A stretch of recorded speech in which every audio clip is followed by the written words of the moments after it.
Tonight, new reporting is shedding light on the state of the Justice Department's investigation into the January 6th attack on the Capitol.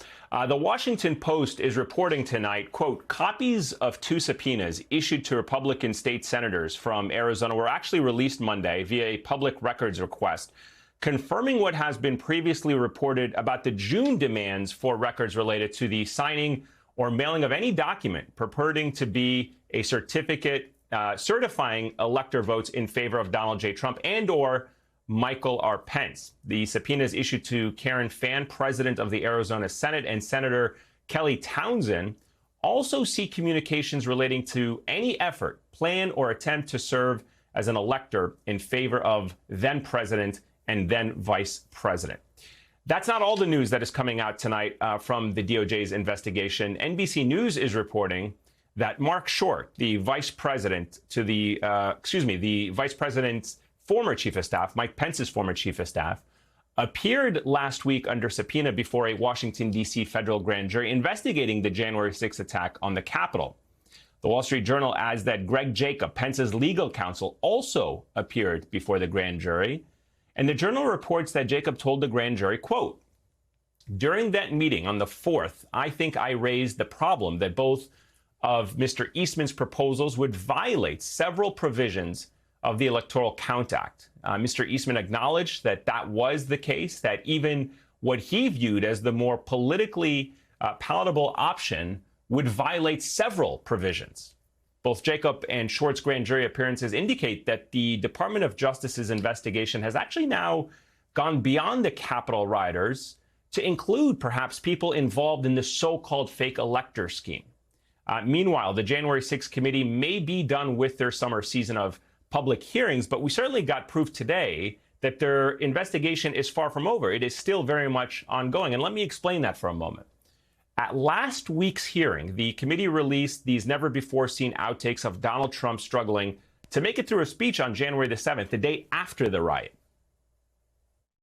I would like to begin by addressing the heinous attack yesterday. And to those who broke the law, you will pay. You do not represent our movement. You do not represent our country. And if you broke the law, you can't say that.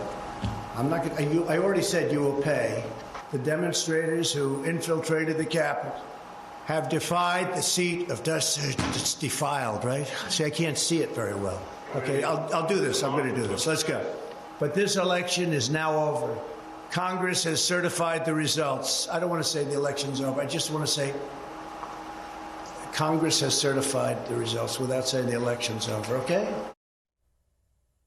Well, today, committee member Elaine Loria released new testimony and evidence showing exactly how Donald Trump actively resisted efforts by those closest to him to de-escalate the situation. Do you recognize what this is? It looks like a copy of a draft of the remarks for that day. Okay.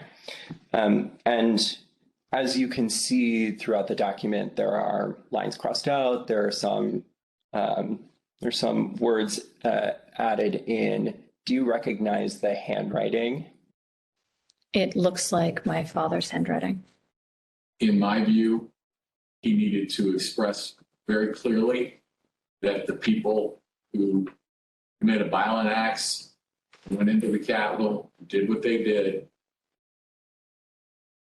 should be prosecuted and should be arrested. It looks like here that he crossed out that he was directing the Department of Justice to ensure all lawbreakers are prosecuted to the full extent of the law. We must send a clear message, not with mercy, but with justice. Legal consequences must be swift and firm. Do you know why he wanted that crossed out? I don't know. And that needed to be stated forcefully. They did not represent him or his political views in any form or fashion. He also has crossed out, I want to be very clear, you do not represent me. You do not represent our movement. Do you know why he crossed that language out of the statement? I don't know. All right, so let's actually just take a closer look at some of the lines that Donald Trump crossed out. The draft speech reads, "I'm directing the Department of Justice to ensure all lawbreakers are prosecuted to the fullest extent of the law. We must send a strong message, not with mercy, but with justice." Now, just think about that for a second. Why would the President of the United States, why is Donald Trump unwilling to tell the mob at the Capitol that they don't represent him and that they should face consequences for their attack? Now, one possible reason, and this is just, I don't know, off the top of my head, because he knows they do represent him. And he doesn't want his supporters to face consequences for doing what he almost explicitly told them to go and do. So where is Trump's propaganda machine in all of this? Well, don't expect to hear Tucker Carlson or any of the other primetime hosts over at Fox calling out Donald Trump. But there are hints that Rupert Murdoch may be ready to dump Trump. The editorial boards of the Murdoch-owned Wall Street Journal as well as the New York Post, both calling out Trump over the weekend. In a piece called "The President Who Stood Still" on January the 6th, the Journal's editorial board criticized Trump for not showing, quote, "an iota of regret over January the 6th. The New York Post called Trump's silence damning and came to this conclusion: "There is no other explanation, just as there is no defense for his refusal to stop the violence. It is up to the Justice Department to decide if this is a crime, but as a matter of principle, as a matter of character, Trump has proven himself unworthy to be this country's chief executive again." Now, throughout all of this, Donald Trump continues to be, well, he continues to be Donald Trump. He was in Arizona over the weekend, stumping for the state's election-denying Republican candidate for governor.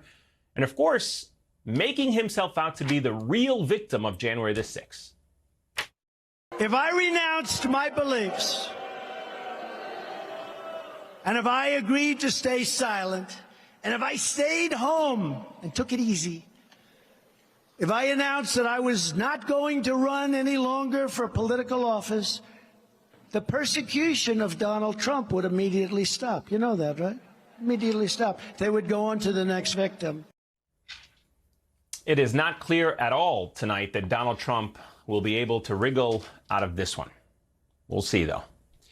Leading off our discussion tonight is Paul Butler, professor of law at Georgetown University and former federal prosecutor, Jill Wine-Banks, who served as assistant Watergate prosecutor. They are both MSNBC legal analysts. And also with us, Stuart Stevens, a veteran of 5 Republican presidential campaigns and author of "It Was All a Lie: How the Republican Party Became Donald Trump." It's great to have all three of you with us. Paul, I'd like to start with you. Let's start with this DOJ news tonight. With the developments that we're learning about this investigation, what do you make of it? What does it tell us about the Department of Justice's investigation, its scope, what direction it is focusing on? Eamon, today's news is very encouraging for people who want accountability at the highest levels for the crimes of January 6th. The Arizona subpoena specifically requests any communications these state officials had with people in the White House and Congress and with anybody in the Trump campaign. So DOJ still isn't talking, but this is evidence that it's on the case.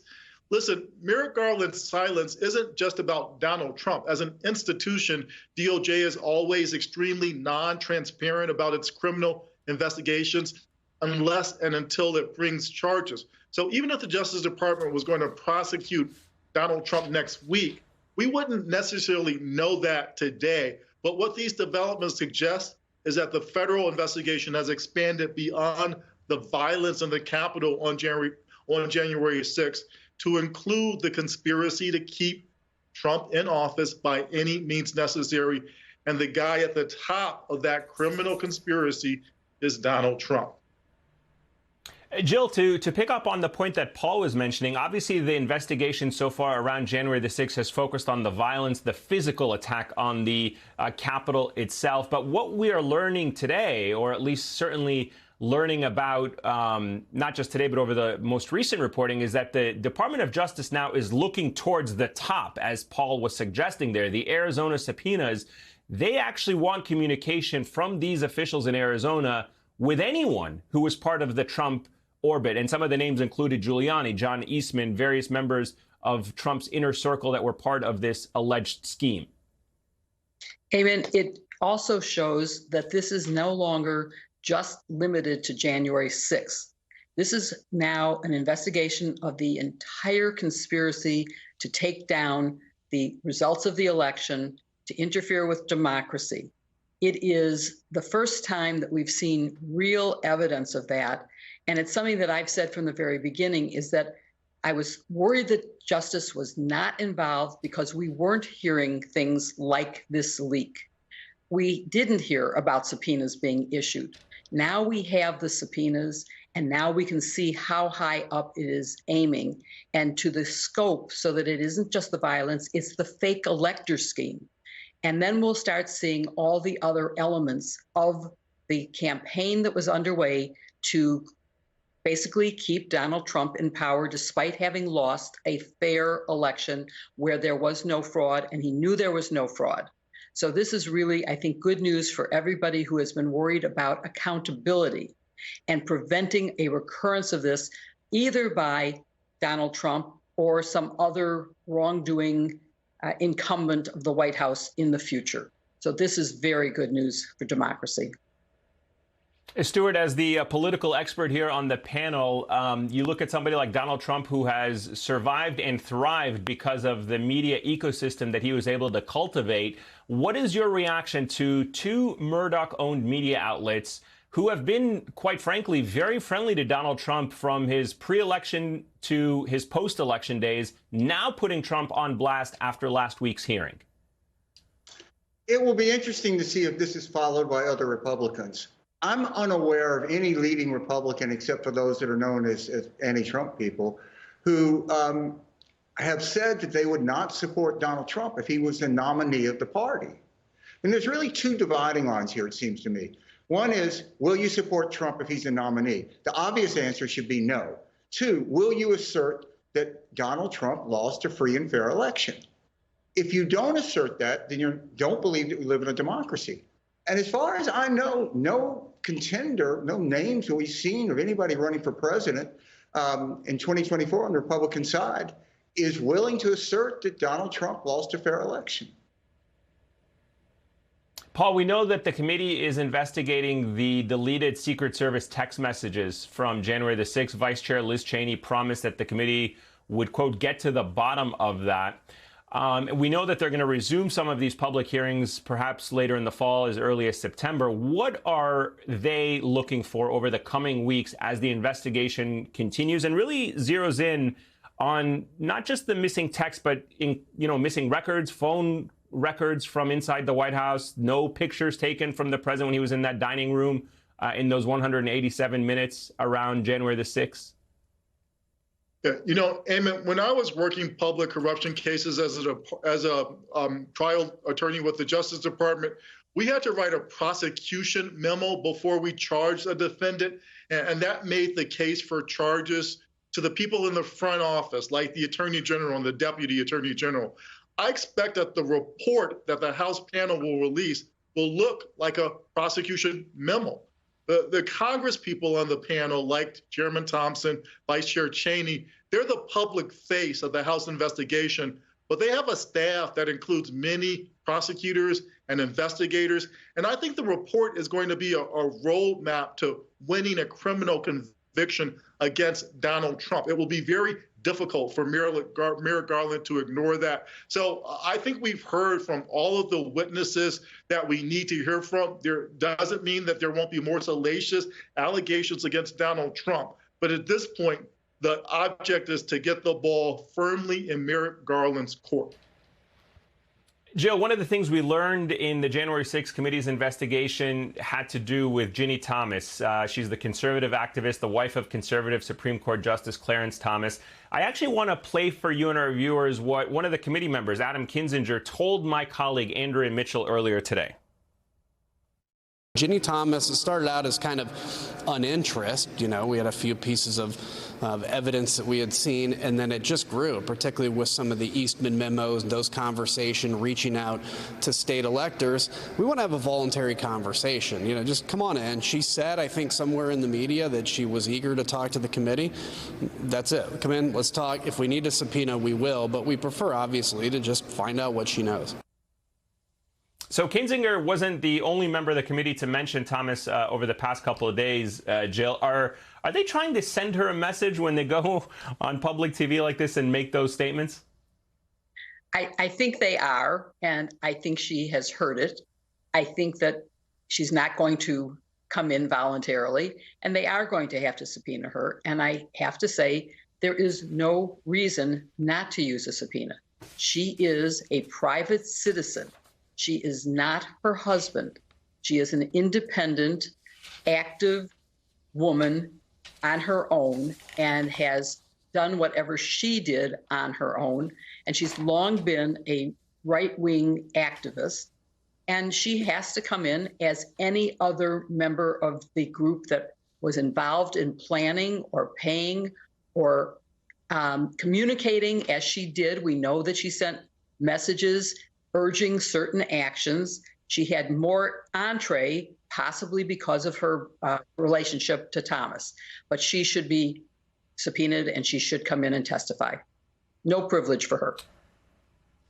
Stuart, can I come back to the point that you said in your first response about why we haven't seen the Republican Party breaking for Trump? I mean, besides those that are currently serving, like Liz Cheney or Adam Kinzinger, there are no prominent Republicans that are never Trumpers. And I'm curious to ask you why. I mean, it's certainly not due to the lack of evidence that has emerged from the committee. Why are we not seeing more Republicans break with Trump once and for all?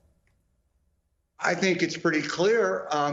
Donald Trump is what the Republican Party wants to be. Everywhere he took the party, this sort of party of grievance, this party of white nationalism, a party that looks to Putin. That's where the Republican Party wants to be. I mean, nobody makes anybody support Donald Trump. Any of these people could oppose him. Any of them could stand up and say, I think the party should go in a different direction. But this is what the Republican Party is. It's not going to correct. There's no sort of coming back to some sense of what the party was. This is where the party is, and it's accelerating. I mean, most of the competition to possibly beat or replace Donald Trump is to see who can be the most extreme. And this is what happens in totalitarian movements. It becomes a sort of race to see who can outdo the other person. And that's where the party is. It is a dangerous, slippery slope that we are descending upon, it seems, certainly within the Republican Party, and could, take over the government as well. Stuart Stevens, Jill Wine-Banks, Paul Butler, greatly appreciate it. Thank you for starting us off this evening. Coming up, a counterintelligence risk of the highest order. That is how Peter Strzok, who spent 22 years inside the FBI, describing Donald Trump's Oval Office meeting on December 18th, 2020. Peter Strzok joins us next.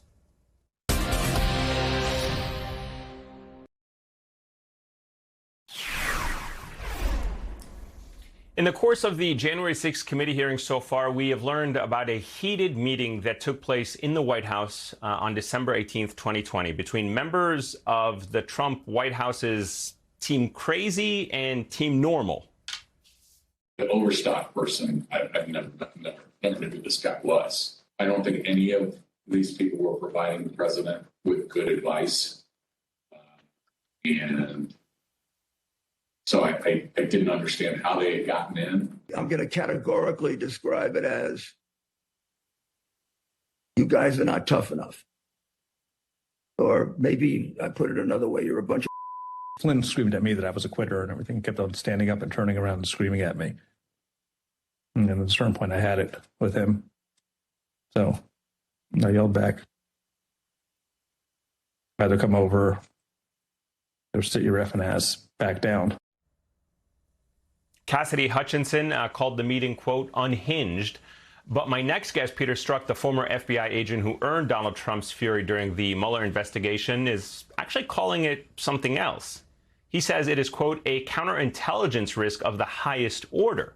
In a new op-ed for the Washington Post titled, In One Oval Office Meeting, a Triple Russian Threat, Peter Strzok details how 3 people in the West Wing that night feeding Donald Trump conspiracy theories about election fraud have significant connections to Russia.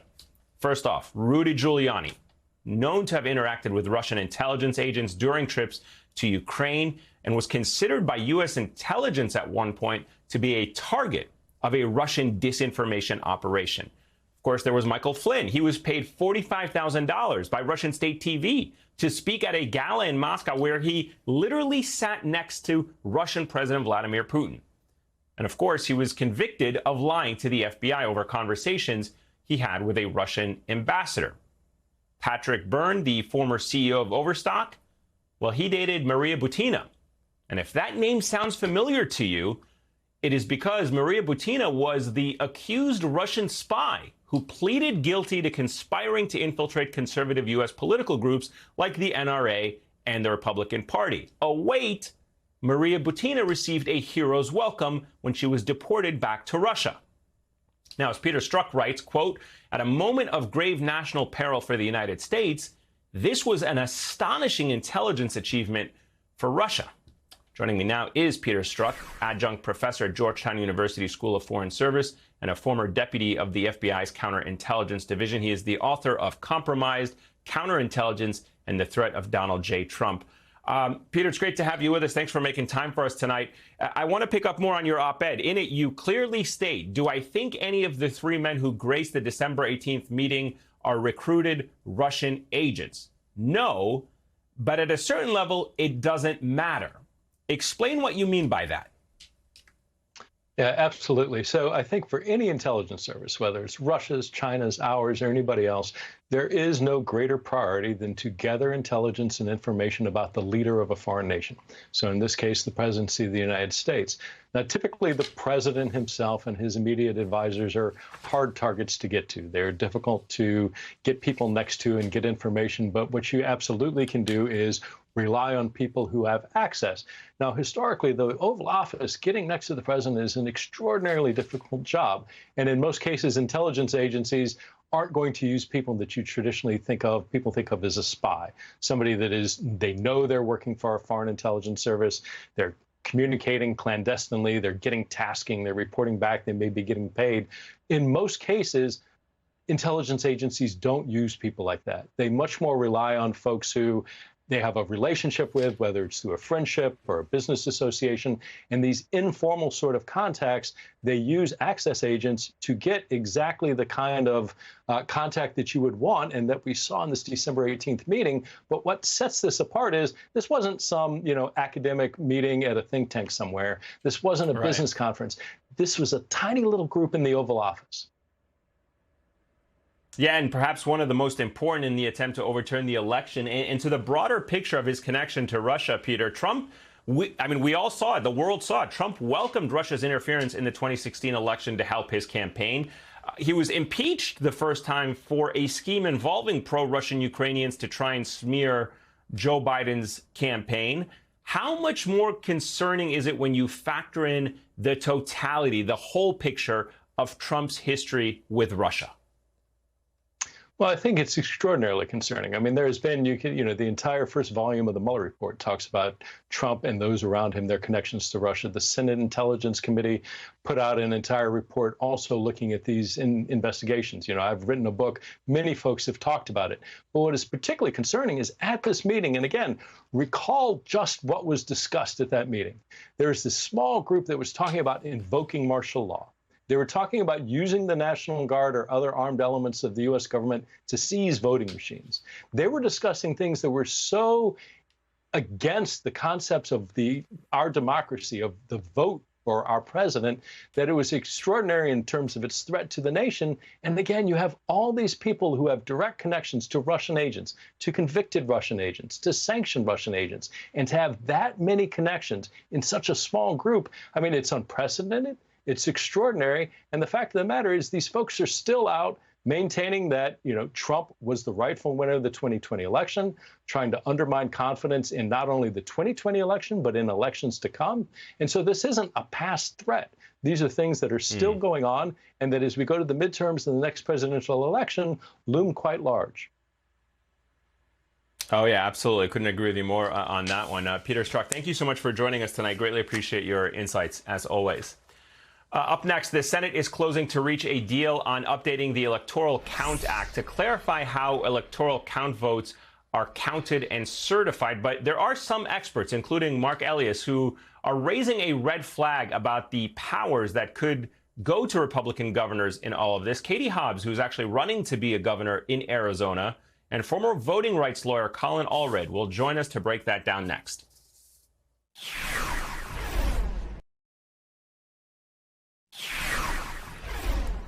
Next week, the Senate is expected to hold a hearing on a bipartisan bill to reform the 135-year-old Electoral Count Act. The proposed legislation would make it harder to overturn a presidential election in the wake of the January 6th attacks. 9 Republicans were part of the negotiating group, but the bill would need the support of 10 Republicans to pass the Senate.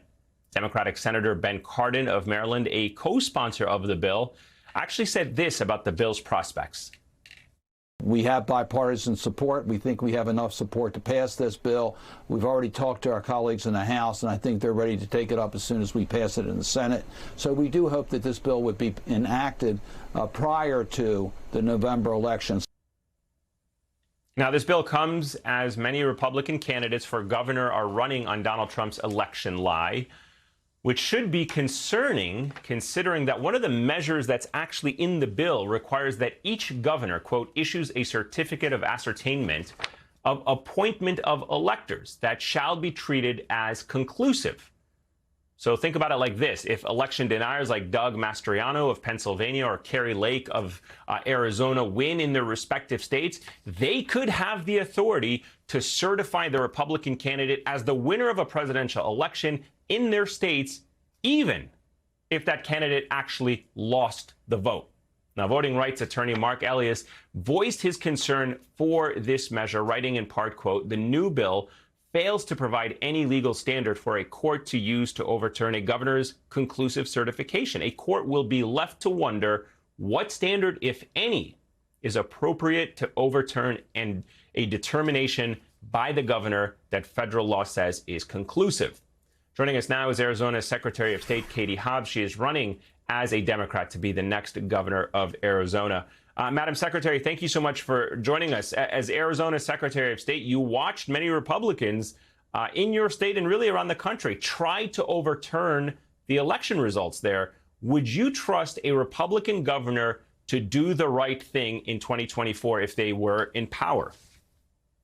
Well, certainly, if you look at things that Carrie Lake has said over and over again about Donald Trump's big lie from 2020, she's been a super fan from day one.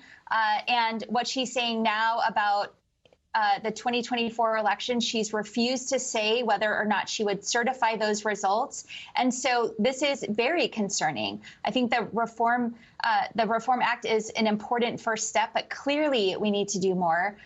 And working to make sure that these election deniers aren't elected into these positions is probably the first step there. And folks can join me in that at katiehobbs.org. You've obviously had a front row seat to Arizona's election fraud, and that's certainly something that you've called it.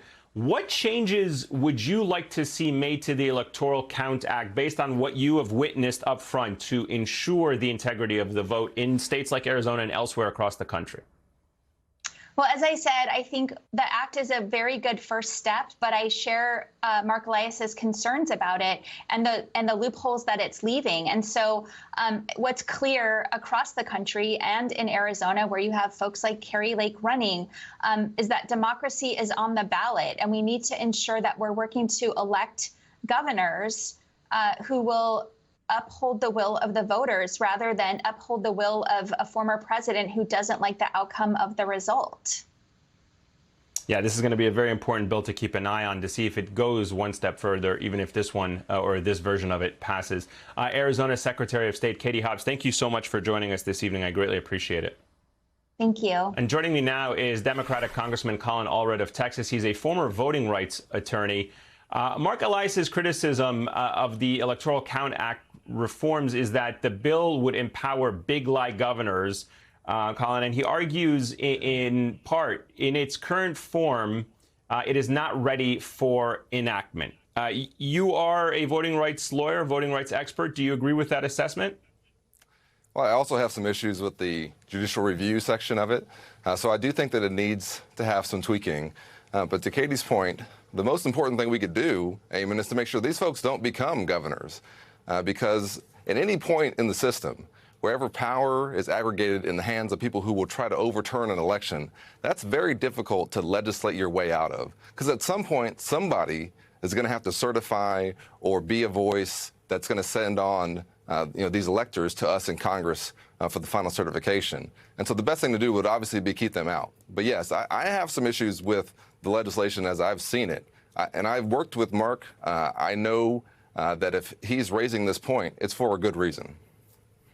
So, Congressman, do you think that this is a first step, meaning, as the Secretary of State there was saying, pass this version of it and then try to build on it? Or do not pass this because it will create the false illusion in the public, in the American public's eyes, that we have addressed the issue, we've resolved the concerns of 2020, and we're good to go for the next election? Sometimes I worry that we're fighting the last war, that we're preparing for the last war when the next one is coming. The next attempt to overturn a presidential election is probably not going to look like the last one. But that doesn't mean that we should not clarify, for example, the vice president's role, which this legislation does, that we shouldn't raise the number of legislators needed to challenge a state's electors, which this does, that we shouldn't restrict what state legislatures can do, which this legislation does. So it does some good things. But let's also recognize that in the next election, the attempt to overturn that election is being done at the state level. It's being done through voter suppression. It's going to be done perhaps by sending a false slate of electors to us in Washington. And so it's not going to be, Mike Pence sitting in that seat. It'll be Kamala Harris. And the folks who are trying to plan how they may be able to overturn our next election also know that. And so we have to be prepared, understanding that this ECA reform might be a good first step, but it certainly is not enough. And to be honest with you, the fact that we're having this much of a complicated conversation about the Electoral College is the best example of why we should just get rid of the dang thing. Yes, I was going to ask you, what's the silver bullet here? Is it going to a direct national vote, yeah, abandoning the Electoral College, right?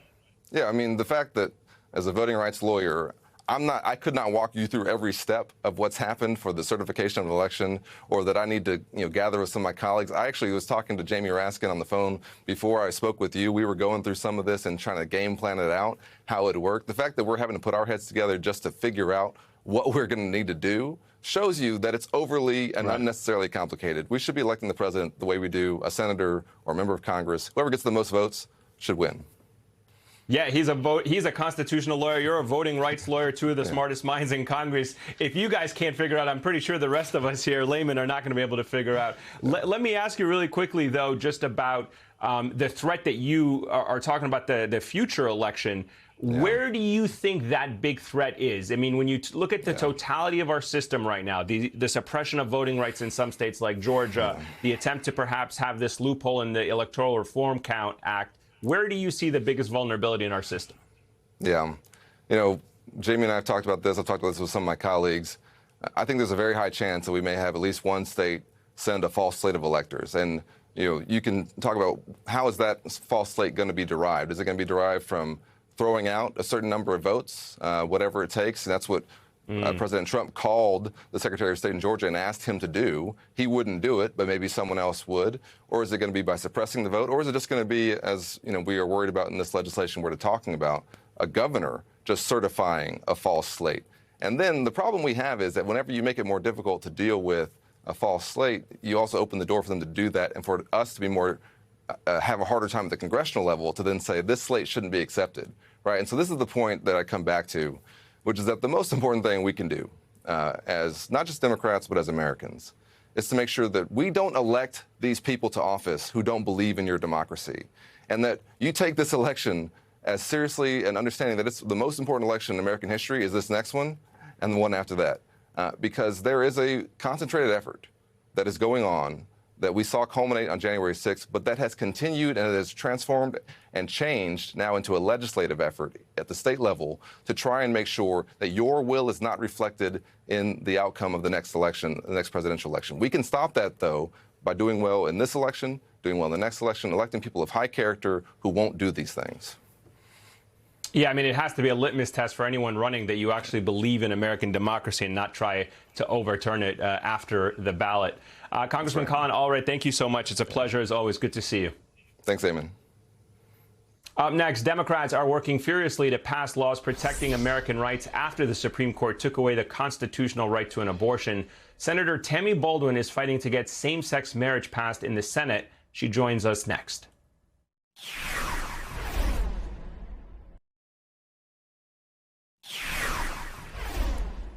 With the very real consequences of the radical Supreme Court's decision to end the right to an abortion being felt by women, girls, families, and healthcare providers around the country, Democrats in Congress are racing to try and codify a number of other at-risk rights into law. The House recently passed legislation to enshrine access to contraception, same-sex marriage, even interracial marriage into federal law. 47 Republicans in the House joined all House Democrats to protect same-sex marriage by a vote of 267 to 157. That still means that fewer than one-third of Republicans voted for it.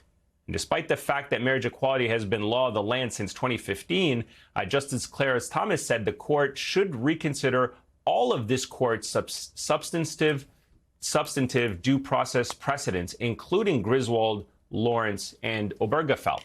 Now, in the Senate, our next guest, Senator Tammy Baldwin, is working to secure the 10 Republican votes needed for a filibuster-proof majority to protect same-sex and interracial marriage. Recent opinion polls show that more than ever, the Senate does not represent the opinions of a majority of Americans. In fact, a recent Gallup poll shows a record 71% of Americans support same-sex marriage. If the 2015 Obergefell decision were to be overturned, at least 25 states would see same-sex marriage become illegal due to laws that are already on the books. Joining us now is Democratic Senator Tammy Baldwin of Wisconsin. Senator, it's great to see you again. Thank you for making time for us. You are working hard on the Hill to try and whip up 10 Republican votes in support of the Respect of Marriage Act. Bring us up to speed on how that effort is going. Well, certainly with regard to people who publicly declared their support, we're halfway there. But I've been having many encouraging, hopeful conversations. And what I would say to all of my Republican colleagues in the Senate, if you are now in a position where you support marriage equality, then you need to support the Respect for Marriage bill, because people who are married now and are able to because of the Obergefell decision need certainty. Marriage confers with it all sorts of rights and responsibilities that are really important, and so we need to get this job done. And I am feeling very hopeful that we'll have in excess of the 10 votes from Republicans that we need. Let me, Senator, ask you about a colleague of yours, Senator Mike Braun of Indiana, who said he supports interracial marriage. He's not sure about same-sex marriage. Why do you think people like Senator Braun think that Loving is settled? Loving, which obviously basically allowed interracial marriage in this country. Interracial marriage. Why would they think that Loving, which allows interracial marriage, is settled, but Obergefell, which allows same-sex marriage, is not settled? Well, I think that that he probably would say just the length of time since the Supreme Court made the ruling. But as you've mentioned at the outset, people right now need certainty. Obergefell meant that many people who had struggled for years to be able to protect their families, including things like hospital visitation or things that most married people take for granted that same-sex couples didn't have before Obergefell. And so if you support that set of rights and responsibilities, then you need to support the Respect for Marriage Act. And I would also say that look at the change in public sentiment in the United States since that decision. People overwhelmingly believe that you ought to have a right to marry the person you love and to be able to protect your family through the laws of marriage. And so, again, that's why I'm hopeful. And increasingly, we have colleagues on the other side of the aisle who have friends, family, co-workers, et cetera, who are really personally impacted by this issue and marriage equality. And I'd like to see them stand by those friends and family. Yeah, I was going to say, not to mention some members of Congress who oppose this legislation, and, you know, their sons are getting married, they're having gay weddings, they're attending those gay weddings, as we saw with a member of the Republican Party. Senator Tammy Baldwin, it's a pleasure as always. Thank you so much for your time this evening. Thank you. Coming up, an update on the fallout from the Robb Elementary School shooting in Uvalde, Texas. We'll tell you about that next.